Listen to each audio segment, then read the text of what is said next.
अपनी हस्ती को मिटाकर अपने स्वरूप को पाने के लिए इन ज्ञानेन्द्रिय, कर्मेंद्रिय, प्राण, अंतःकरण की सीमाओं का उल्लंघन करते जिज्ञासु वृंद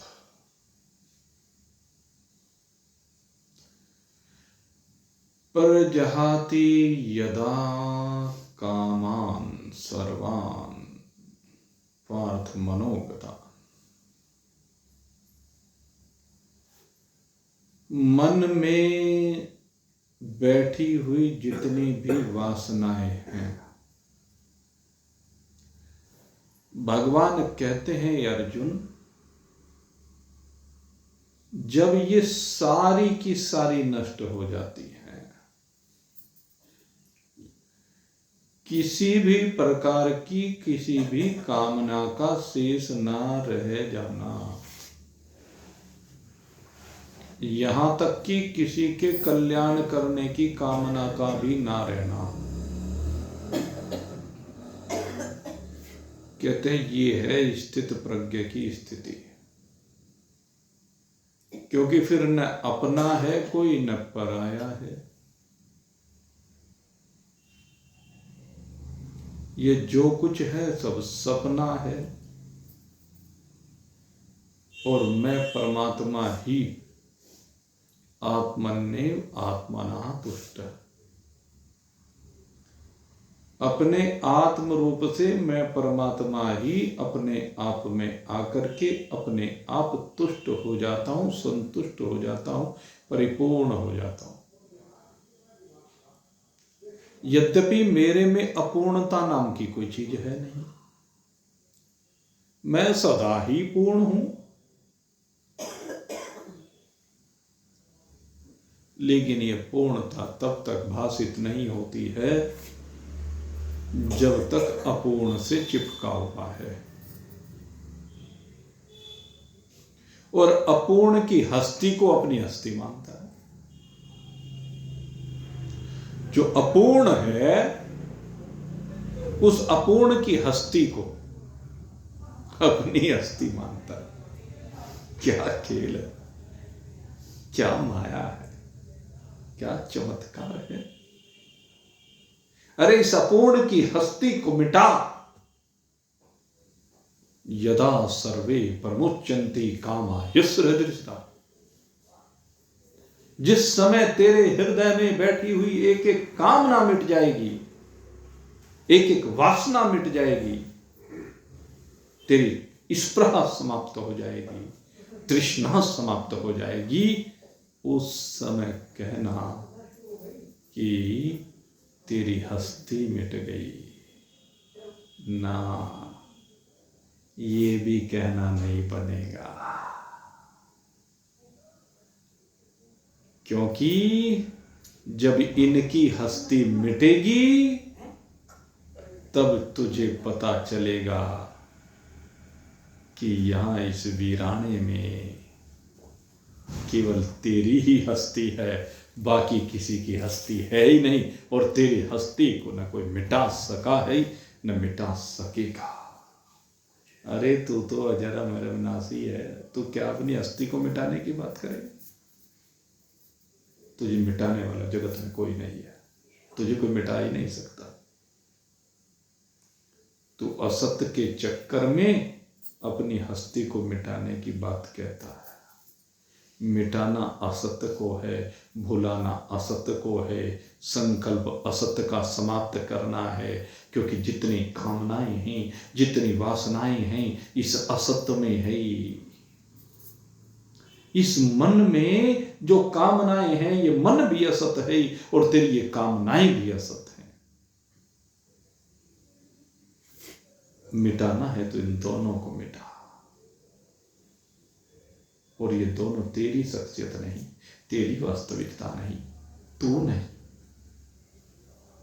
तू शुद्ध सच्चिदानंद घन ब्रह्म ही।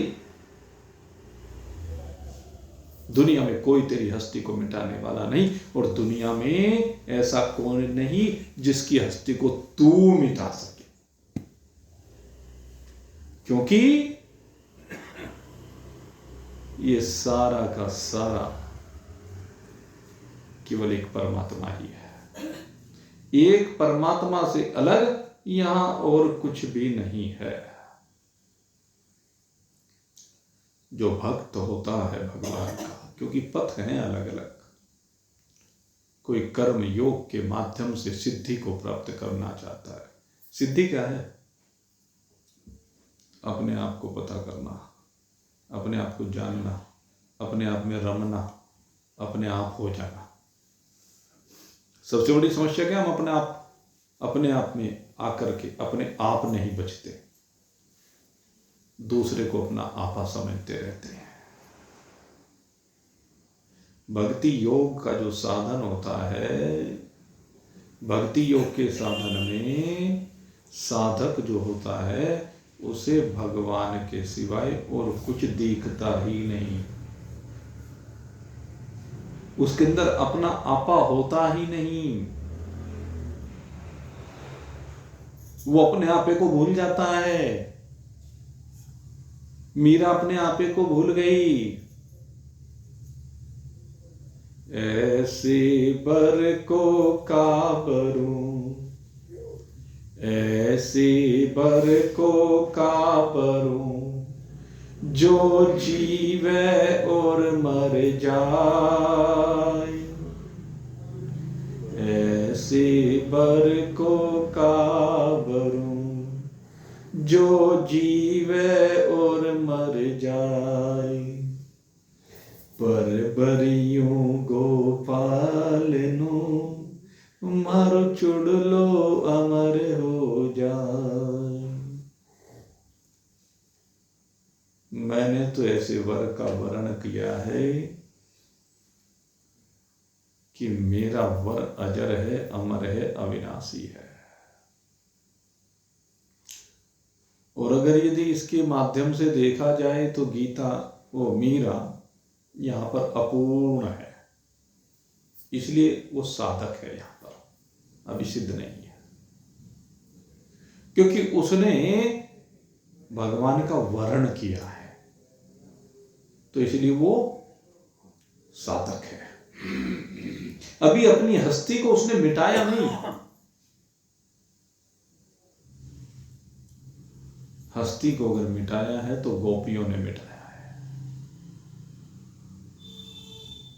गोपियों ने अपने अंदर गोपी पना रखा ही नहीं।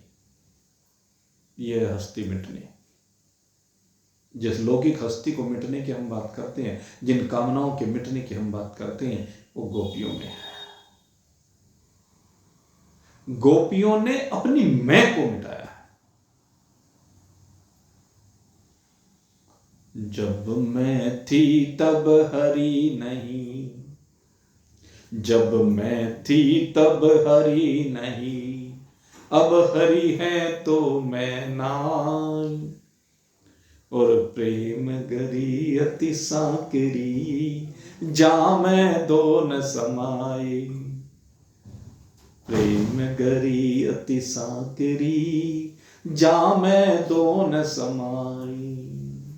मीरा का भगवान के साथ संबंध द्वैत का है।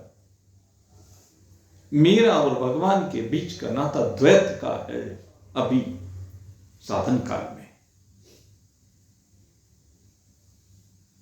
मेरे तो गिरधर गोपाल, दूसरो न कोई।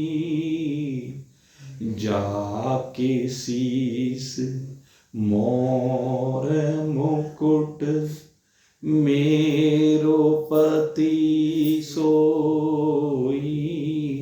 मेरे तो गिरधर गोपाल, दूसरो न कोई। भाई छोड़ो बंधु छोड़ो, छोड़ो सगा सोई।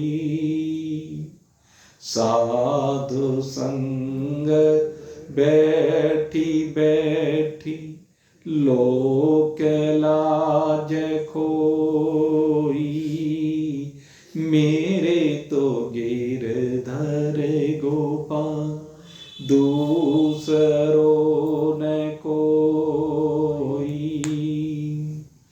भगत देख राजी भई, जगत देख रोई। भगत देख राजी भई, जगत देख रोई। ऐसी है मीरा कि जिस समय भगत को देखती है तो खुश हो जाती है, और जगत को देखती है तो रोने लगती है, क्योंकि जगत पीड़ा देता है, जगत कष्ट देता है, और भगत सुख देता है। इसलिए कहता हूं अधूरी है मीरा, अभी अधूरी है मीरा।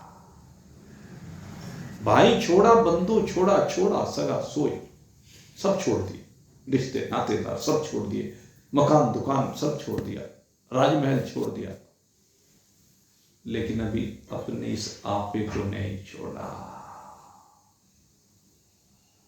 लेकिन गोपियों ने शरद पूर्णिमा की रात्रि को अपने आपे को ही छोड़ दिया, और जब अपने आपे को छोड़ा तो क्या देखा? खुद में विराजमान कृष्ण को देखा।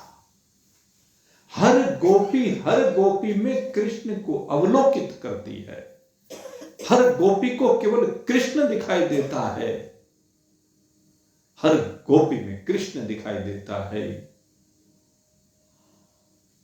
और जैसे सब गोपियों में कृष्ण दिखाई देता है, दृष्टि ज्ञानमयी हो जाती है, और ज्ञानमयी दृष्टि हो जाने पर गोपी भाव मिट जाता है, फिर गोपी भाव नहीं रहता, फिर केवल कृष्ण भाव आता है। खेल भावना का है। स्वामी रामसुखदास जी ने बहुत बढ़िया ये बात कही, कहने लगे भाई खेल भावना का है, और गोपियों की भावना सर्वोपरि है। मीरा भी गोपी बनी, लेकिन कब? जब साधन करते करते करते आगे बढ़ते बढ़ते बढ़ते समस्त कामनाएं मिट गई, तो उसी समय कृष्ण मात्र रह गया, कृष्ण के साथ एक रूप हो गई, वो भी कृष्ण हो गई, लेकिन बाद में जाकर आप जिस समय अपनी समस्त कामनाओं का परित्याग कर देंगे, आपकी जब समझ में आ जाएगा कि ये कामना मेरी है ही नहीं, मन में जो कामना आती है न मन मेरा है, न मन के अंदर आने वाली कामनाएं मेरी है। ये कामना आने जाने वाली है, ये मन भी आने जाने वाला है, और इस मन को संचालित करने वाला जीव भी आने जाने वाला है। मन तो एक करण है, एक यंत्र है, एक औजार है। उस मन में भी कोई कामना टिकती कितनी देर है, जरा विचार करके देखो, टिकती है क्या मन में कामना? अभी एक कामना आई, दूसरी ओर निकल आई, फिर तीसरी निकल आई, फिर चौथी निकल आई, वो पहली कहां गई पता ही नहीं चलता, कहां चली गई। चिंतन करने की बात है। जैसे कोई कथावाचक कथा को शुरू करता है, और जहां से शुरू करता है, हमने देखा बहुतों को कि जहां से कथा को शुरू किया उसमें से दूसरा कथानक निकल गया, दूसरे में से तीसरा निकल गया, तीसरे में चौथा निकल गया, चौथे में पांचवा निकल गया, और पूरा कोई सा नहीं हुआ, सारे मझधार में अटक गए, क्योंकि एक कामना के बाद दूसरी, दूसरे के बाद तीसरी, तीसरी के बाद चौथी, चौथी के बाद पांचवी। कहीं की ईंट कहीं का रोड़ा, भानुमति ने कुनबा जोड़ा।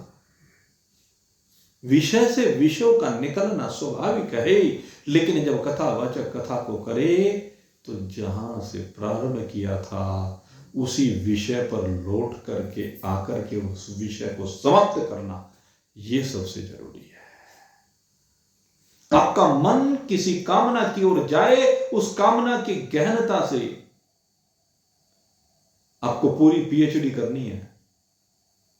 उस कामना के बारे में जानना है, ये कामना मेरे अंदर कहां से स्फुरित हुई, क्यों स्फुरित हुई, इसका कारण क्या है, मुझे इसे मिटाना है, इसको मिटाने का तरीका क्या है, उन सब के ऊपर चर्चा होनी चाहिए और आखिर में उसको मिटा के ही मानना है। एक कथित महान पुरुष हुए, उन्होंने कहा भाई कामना मिट जाएगी। कहने कामना जिस चीज की हुई है, जिस भी भोग की, उस भोग को इतना भोग दो कि उससे विरक्ति हो जाए। Is it possible?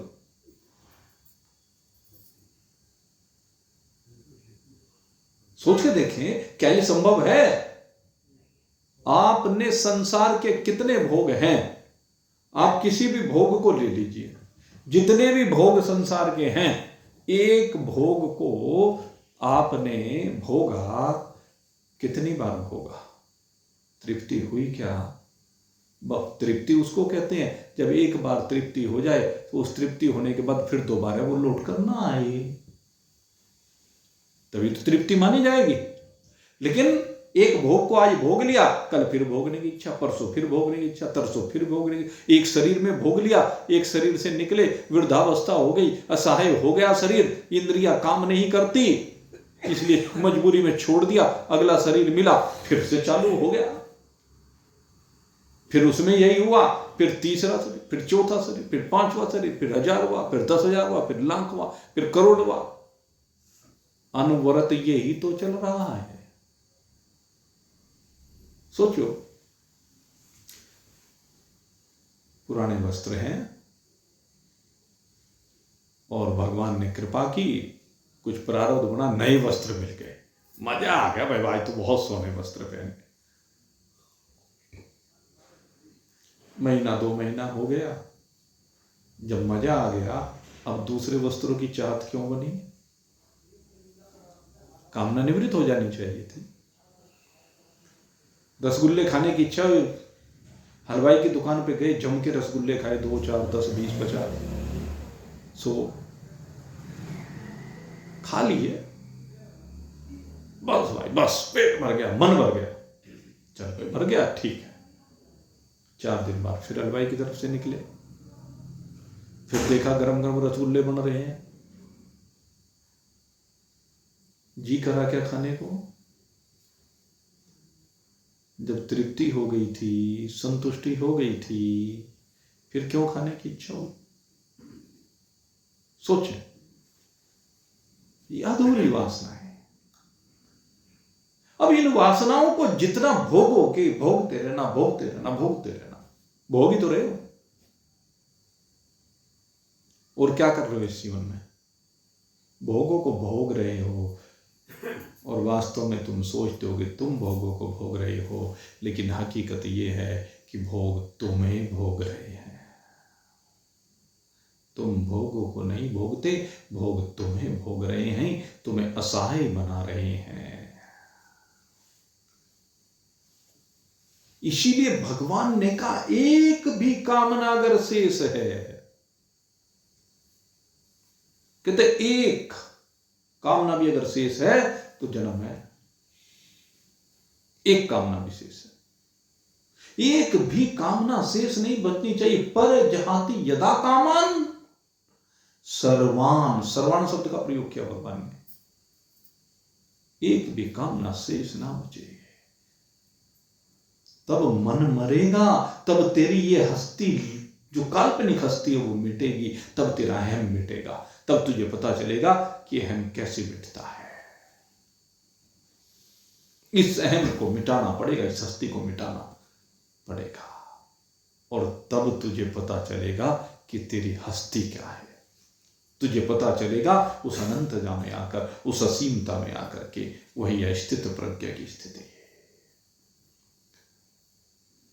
जब सारी कामनाएं, एक एक कामना जो मन में बैठी है, जो इंद्रियों के साथ तादात्म्य करके मन भोगता है भोगों को, कहते उन सब से तू विरहित हो जा, उन सब से अलग हो जा। तूने उनको अपने में मान लिया है, वास्तव में कामनाएं तुझ में है नहीं। उनके साथ तादात्म्य संबंध तूने बनाया, वास्तव में तेरे साथ तादात्म्य एक रूप है नहीं। अरे तेरे स्वरूप में कामना है ही नहीं, तो दूसरे के स्वरूप को अपना स्वरूप मान करके अपने में कामना कल्पित कर रहा है। इसलिए अपने स्वरूप के ऊपर चिंतन कर। तेरे स्वरूप का कभी त्याग नहीं होता, तेरा स्वरूप सदा रहता है। अपने स्वरूप के साथ इन कामनाओं का कोई भी तो संबंध नहीं है। इसलिए किसका त्याग करना चाहता है? त्याग, जिसका त्याग होता है वो अपने से अलग होता है। आप जब त्याग करेंगे तो किसका त्याग करेंगे? जो अपने से अलग होगा, जो वस्तु अपने से अलग होगी। हमने चाय पीना छोड़ दिया तो तुम्हारे से अलग है ना चाय। हमने चमड़ा पहनना छोड़ दिया तो चमड़ा तुम्हारे से अलग है ना। हमने अन्न खाना छोड़ दिया, अन्न तुम्हारे से अलग है। हमने वस्त्र पहनने छोड़ दिए, वस्त्र तुम्हारे से अलग है। ये त्याग है, त्याग के रूप है। फलानी चीज छोड़ दी, फलानी चीज छोड़ दी, फलानी चीज छोड़ दी। किसने छोड़ी वो?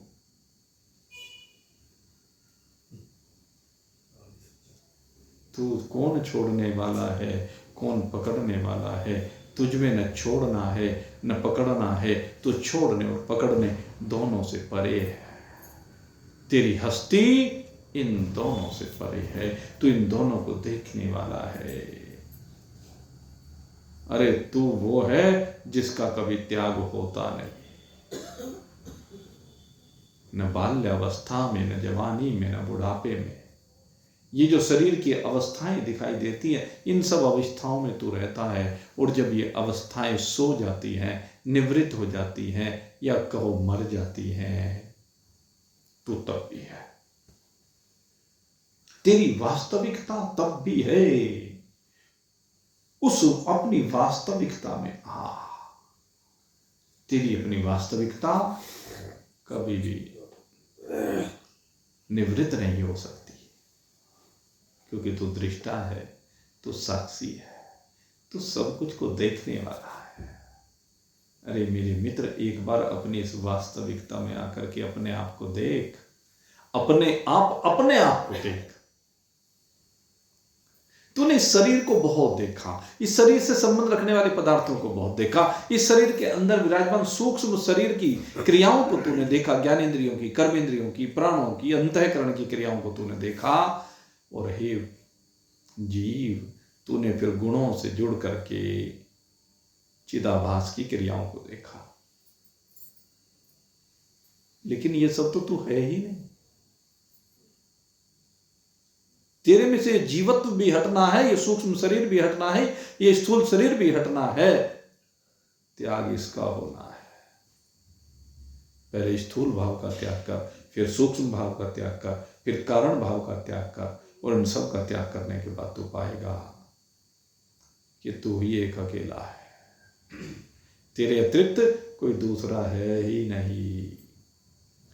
जब अपने ही घर में खुदाई है, जब अपने ही घर में खुदाई है, तो गैर को सिजदा कौन करे। जब अपने ही घर में खुदाई है, तो गैर को सिजदा कौन करे। तू सामने आ मैं सिजदा करूं, तू सामने आ मैं सिजदा करूं, तो लुत्फ है सिजदा करने का। तू और कहीं मैं और कहीं, मैं यहां मृत्यु लोक में, तू वैकुंठ में बैठा हुआ है। मैं यहां मृत्यु लोक में, तू शिवलोक में बैठा है, साकेत में बैठा है, गोलोक में बैठा है, हा? और यहां मैं तेरा नाम जप जप के पागल हुआ जा रहा हूं। कहते हैं इस तरह बात नहीं बनती। तू और कहीं मैं और कहीं, यूं नाम को सिजदा कौन करे, जब अपने ही घर में खुदाई है, तो गैर को सिजदा कौन करे। अरे कहीं वैकुंठ में ढूंढने की जरूरत नहीं, साकेत में, गोलोक में, मणिलोक में, शिवलोक में, किसी लोक में ढूंढने की जरूरत नहीं है। वो तेरा परमात्मा तेरे अंदर बैठा है, इसी में बैठा है। बस पर्दा हटा दे, क्योंकि जब तक पर्दा नहीं हटेगा तब तक बात नहीं पड़ेगी, और पर्दा हटते ही बात बन जाएगी। जब तक आंखों के आगे पर्दा है तब तक उसका सिजदा करने की इच्छा है, उसके दर्शन करने की इच्छा है। पर्दों तक ही सब सिजदे हैं, पर्दों तक ही सब सिजदे हैं, और सिजदा और सिजदों तक ही सब पर्दे हैं, पर्दों तक ही सब सिजदे हैं, और सिजदों तक ही सब पर्दे हैं। पर्दा हटा और एक हुआ, पर्दा हटा और एक हुआ, फिर आपको सिजदा कौन करे, जब अपने ही घर में खुदाई है, तो गैर को सिजदा कौन करे। कहते हैं सिजदा करने की इच्छा तब तक रहती है जब तक पर्दा पड़ा है बांके बिहारी का आगे, और बांके बिहारी के आगे से पर्दा हटा और आंख मिली, विशेषता है ये बांके बिहारी की। पर्दा हटा और आंखें मिली, और जैसे ही आंखें मिली एक हो गया, भाग लिया मंदिर को छोड़ करके, तेरे साथ रम गया, तेरे में ही बस गया, तेरे में ही, तेरे साथ ही एक रूप हो गया। या तू सब कुछ भूल करके उसके साथ एक रूप हो गया। ये है खेल। जब तक अज्ञान का पर्दा तेरे सामने है तब तक तुझे सिजदा करने की इच्छा है, लेकिन जैसे अज्ञान का पर्दा हटता है और तुझे अपने स्वरूप का बोध होता है, तो फिर कौन सा पर्दा, कैसा पर्दा, किसका सिजदा, कौन सिजदा करने वाला। हा? क्यों? पर्दा हटा और एक हुआ।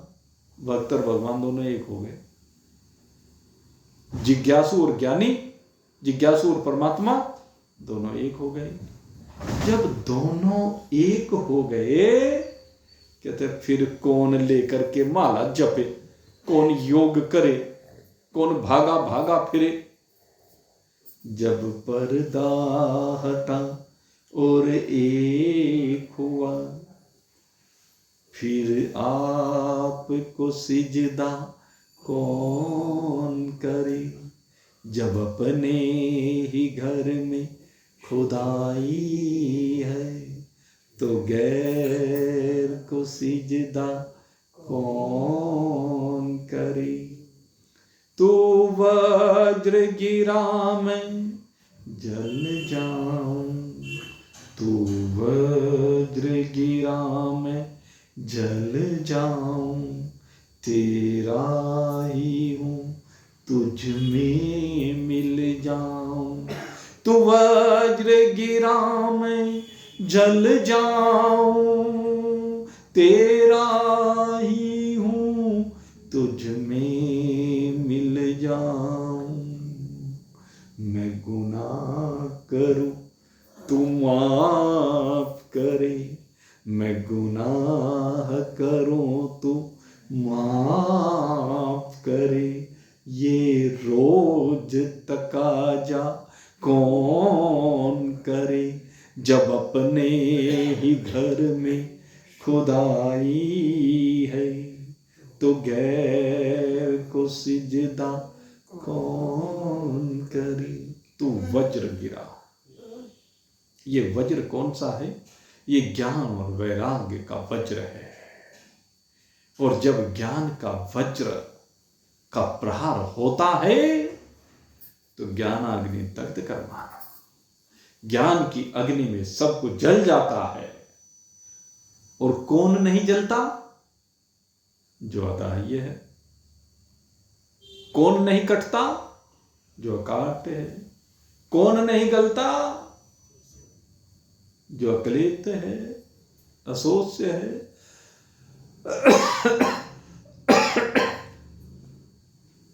आच्छेद्योऽयम् अदाह्योऽयम् अक्लेद्य अशोच्य एव च नित्यः सर्वगतिस्थाणुर् अचलोऽयम् सनातनः।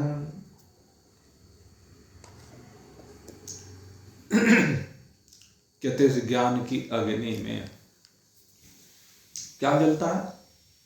कूड़ा कचरा जल जाता है। अग्नि में जो भी कूड़ा कचरा डाला जाता है सब जल जाता है। जल जाता है कि नहीं? ऐसे ज्ञान की अग्नि में अपना जो संसार का सामान तूने इकट्ठा किया है वो सारा जल जाता है। जितने रिश्ते नातेदार तूने इकट्ठे किए हैं वो सारे जल जाते हैं। तेरा स्थूल शरीर का अभिमान जल जाता है, तेरा सूक्ष्म शरीर का अभिमान जल जाता है, तेरा एक कारण शरीर का अभिमान जल जाता है। जल जाती है इंद्रियां, जल जाता है अंतःकरण, जल जाते हैं प्राण, जल जाता है जीवपना। और जब ये जीवपना जल जाता है, चिदाभास जल जाता है, उसी समय जो जलाने वाला है वो शेष रह जाता है। और वो जलाने वाला जो शेष रह जाता है वही तू है।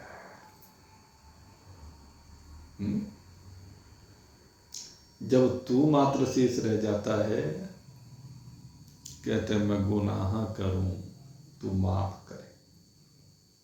अधिकार है ये मेरा, तो करूंगा, तुझसे माफी भी मांगूंगा, और तुझे माफ भी करना पड़ेगा। जबरदस्ती है। भक्ति भावना होती है नहीं। गोपियों की भावना भगवान कृष्ण को छचिया भर छाछ पे नाच नचावे, वह हिरण की छोरियां आता है ना। ये क्या है? ये भाव है, ये प्रेम है, ये समर्पण है। ठीक है, तेरा अधिकार है, लेकिन कहते हैं ये अधिकार भी तब तक है ये कहना सुनना भी तब तक है जब तक तुझे अपने स्वरूप का बोध नहीं हुआ। जब ज्ञान की अग्नि में तूने इन चीजों को भी नहीं जलाया, ज्ञान की अग्नि में इस चीज को भी जलाना पड़ेगा,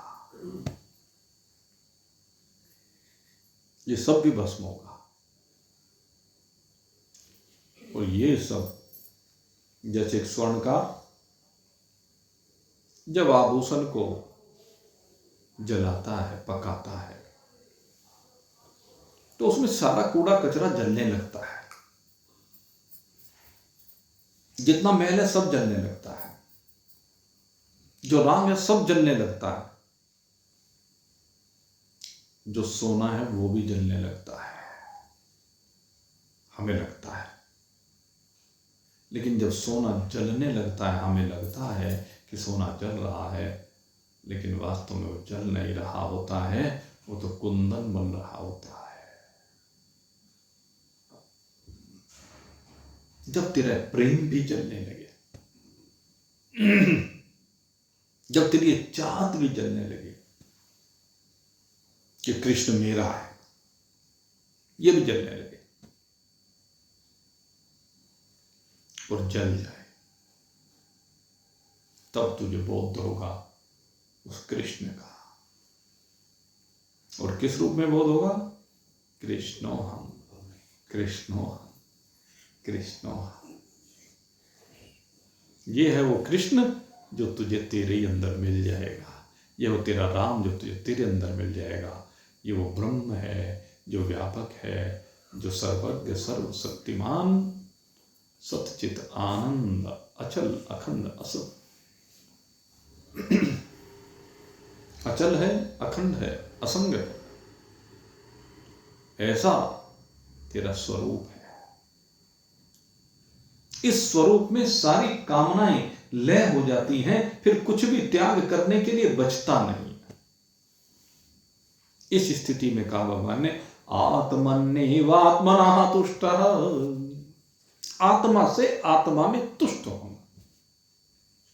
तुष्ट शब्द का अर्थ कुछ लोगों ने यहां पर संतोष लगाया और कहा कि संतोष दो प्रकार का होता है। ये संतोष दो प्रकार का होता है। कहते हैं एक संतोष तो महाराज जी कहते हैं कि गुणों का संतोष है, जो गुण संयुक्त संतोष है, जो साधन काल में होता है, और एक है अपने स्वरूप का संतोष जो सिद्ध काल का है। एक साधना काल है, एक सिद्ध काल है। साधन काल में यह संतोष एक गुण है, लेकिन सिद्ध काल में यह संतोष अपना स्वरूप है। क्या तो दोनों को अलग अलग बताओ, समझाओ दोनों को अलग अलग क्या है। संतोष गुण किसे कहते हैं और संतोष स्वरूप किसे कहते हैं? कहते हैं अंतःकरण में जब किसी प्रकार की कोई इच्छा शेष ना रहे, परजहाति यदा कामान सर्वान पार्थ मनोगता, मन में बैठी हुई सारी कामनाएं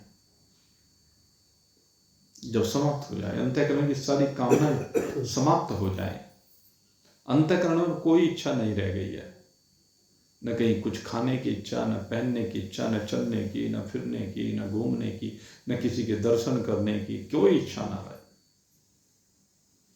तो कहते हैं संतोष गुण है। ये क्या है? ये संतोष गुण है। और दूसरी बात कही, अपना स्वरूप कब होगा? कहते हैं जब असंतोष का अत्यंत अभाव हो जाए। संतोष होना अलग बात है, लेकिन कहीं भी असंतुष्ट ना रहना, असंतोष ना हो, असंतोष का अत्यंत अभाव।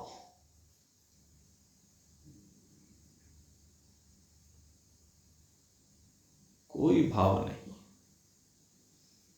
अर्थात ये जो संतोष का भाव है,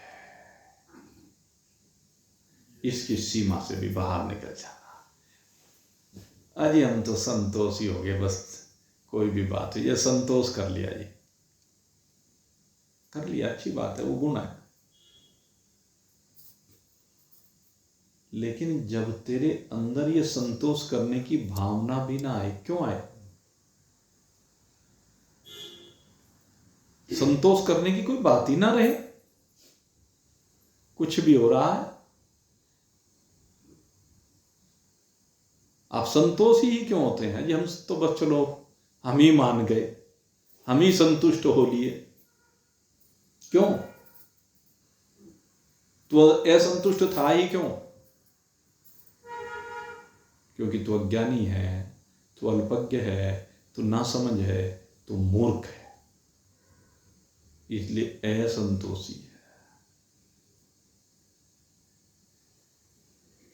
कहते तेरे अंदर असंतोष की भावना आनी ही नहीं चाहिए, तू सदा तृप्त होना चाहिए, अतृप्त होना ही नहीं चाहिए। कहते अतृप्ति का सदा सदा के लिए अभाव, जगत का सदा सदा के लिए अभाव, जगत के पदार्थों का सदा सदा के लिए अभाव, जगत के संबंधों का सदा सदा के लिए अभाव, तेरा जो भी कुछ तू कल्पना कर सकता है उस सब का तेरे में से सदा सदा के लिए अभाव हो जाए। नासतो विद्यते भावो, ये है वो जहां पर असत नाम की कोई सत्ता ना रह जाए, असंतुष्टि की कोई सत्ता ना रह जाए, अतृप्ति की कोई बात ना रह जाए। नासतो विद्यते भावो न अभावो विद्यते सत है, जहां केवल सत्य ही सत्य हो, इस वस्तु को कहते हैं आत्मन्यैवात्मनः तुष्टः।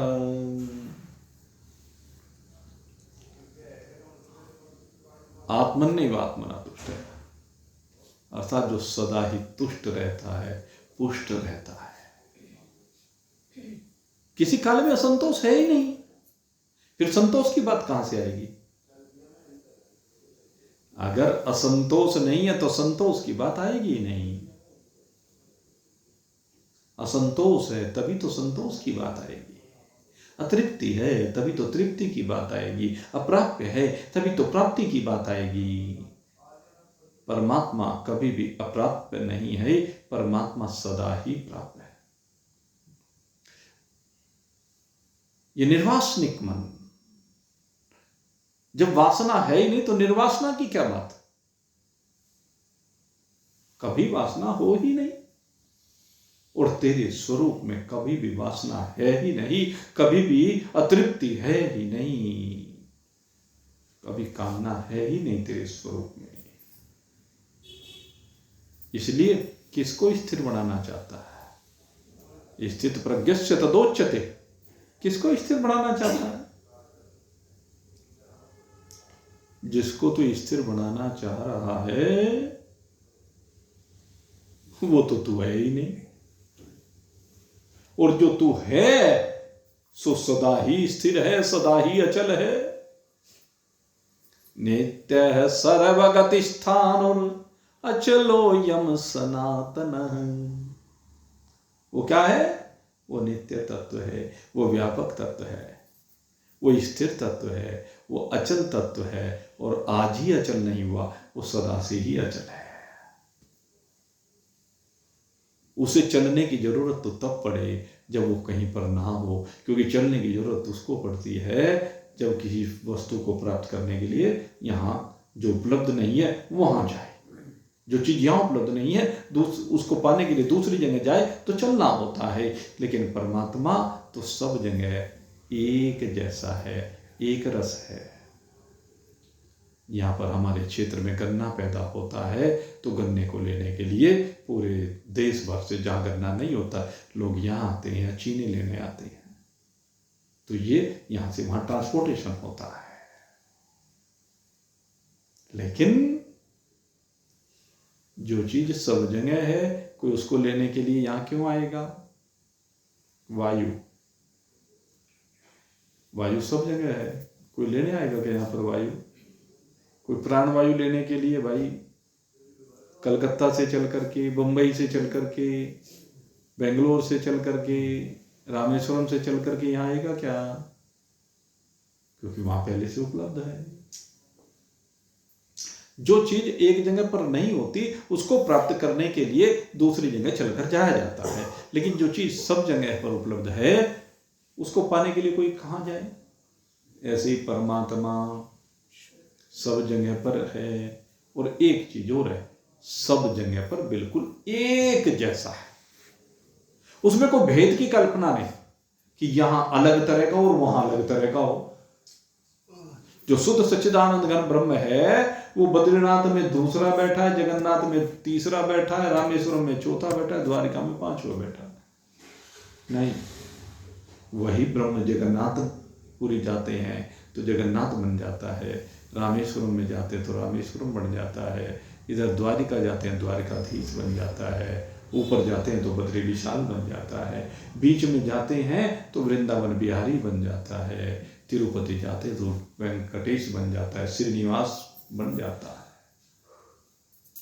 है भाई। कोई डिफरेंस नहीं, एक ही परमात्मा बिल्कुल ज्यों का त्यों। और जिसने इस बात को समझ लिया, जिसने इस बात को अनुभूत कर लिया और अपने आप में आकर के विराजमान हो गया, उसी को कहा स्थित प्रज्ञ तदोच्यते, उसी को स्थित प्रज्ञ कहा गया। और साधन काल में उसका उद्देश्य केवल परमात्मा होता है और उसकी बुद्धि केवल एक परमात्मा में लगने वाली होती है। एक परमात्मा में, 100 स्वरूप नहीं। परमात्मा के 100 स्वरूप नहीं है, परमात्मा एक ही है। हमने अपनी अपनी दृष्टि के अनुसार उसे भिन्न बना दिया है। किसी ने कृष्ण बनाया, किसी ने शिव बनाया, किसी ने नारायण बनाया, किसी ने राम बनाया, हमने बना लिया। वास्तव में वह परमात्मा एक ही है। वो परमात्मा कहीं भी भिन्न प्रकार का नहीं है। इसलिए इस बात को समझो और समझ करके साधन काल में मन को स्थिर कीजिए, बुद्धि को अचल बनाइए। जब मन स्थिर हो जाएगा तो बुद्धि अचल हो जाएगी। सबसे बड़ी बात है ये बुद्धि की स्थिरता, बुद्धि की अचलता। अगर बुद्धि अचल स्थिर है ना तो मन कुछ नहीं कर सकता, क्योंकि बुद्धि ही सारथी है और मन की लगाम इस बुद्धि के हाथ में है। बुद्धि मन को संचालित करती है, इसलिए बुद्धि को स्थिर रखना जरूरी है। अगर तेरी बुद्धि स्थिर नहीं है तो तेरा मन दौड़ता फिरेगा संसार में, भटकता फिरेगा संसार में। इसलिए तू मन के भटकाव को अगर समाप्त करना चाहता है तो बुद्धि को स्थिर कर। भगवान यही समझाते हैं, जब बुद्धि स्थिर हो जाएगी तो उसी समय तो स्थित प्रज्ञ कहलाएगा। तो अब तो समय हो गया भाई, आज यहीं पर अब आज के सत्संग को विश्राम देते हैं। और अभी इसमें बहुत सुंदर सुंदर बातें स्थित प्रज्ञ को लेकर के कही गई है। उन बातों के ऊपर भी लगातार चिंतन चल रहा है। अभी सर्दी बहुत पड़ रही है, इसमें कोई दो राय नहीं है, लेकिन कोई बात नहीं, सर्दी में गर्मी का एहसास, सर्दी में भी गर्मी का एहसास। अंदर से आपके स्वरूप में न गर्मी है न सर्दी है, आप सदा एक रस है। अपनी एक रास्ता में विराजमान होकर के आनंद बनाइए। नहीं शुभ भावों के साथ आज का सत्संग यह विश्राम को प्राप्त हो रहा है। बोलिए सच्चिदानंद भगवान की